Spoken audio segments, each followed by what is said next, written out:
میں نے پہلے کچھ فحش چیزیں دیکھ لی تھیں، اب توبہ کو عرصہ گزر جانے کے باوجود ذہن میں رہ جاتی ہیں. بعض نے کہا غیر اختیاری میں پکڑ نہیں، لیکن مفتی صاحب کبھی لگتا ہے کہ اختیاری ہے، کبھی لگتا ہے غیر اختیاری ہے، کیسے پتہ چلے گا کہ اختیار ہے، اختیاری ہے کہ غیر اختیاری؟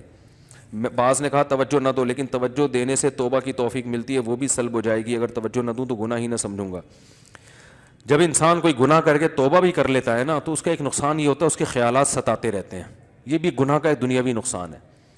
تو جو ہونا تھا نقصان وہ تو ہو گیا. اب آپ کے دماغ میں اگر خیالات آ رہے ہیں تو اگر واقعی جان بوجھ کر نہیں لا رہے تو ہے یہ غیر اختیاری، انشاءاللہ اس پہ گناہ نہیں ملے گا. بس گناہ کریں نہیں، آپ دوبارہ گناہ نہ کریں. خیالات آتے ہیں گزر جاتے ہیں، تو گناہ کے سے بچنے کے جتنے اسباب ہیں سارے اختیار کریں. اور علماء کہتے ہیں کہ جب گناہ سے ایک دفعہ اچھی طرح سے رو دھو کے توبہ کر لی نا، تو اس کو بھلانے کی کوشش کرو. پھر یہ بھی نہ سمجھو کہ پتہ نہیں اللہ نے معاف کیا ہوگا کہ نہیں کیا ہوگا. نہیں بھائی، کر دیا اللہ نے معاف.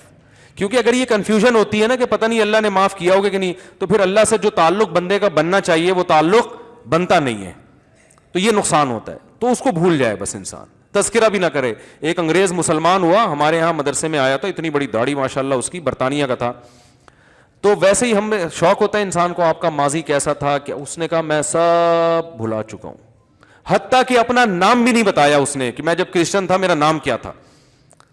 اس نے کہا میرا یہ نام ہے، ماضی میں نام کیا تھا اس پہ بھی. مجھے بڑا اچھا اسٹائل لگا اس کا. نام بتانے کے لیے ایگری نہیں ہوا کہ جب میں نے زندگی چینج کر لی تو چینج کا مطلب ہے کہ پچھلا سب میری ڈکشنری سے نکل گیا. میں نے کہا یار اس کو بولتے ہیں خاندانی توبہ. گورے ویسے ایک بات ہے یار، جو کام کرتے ہیں خاندانی ہے، چاہے وہ غلط کریں چاہے صحیح کریں.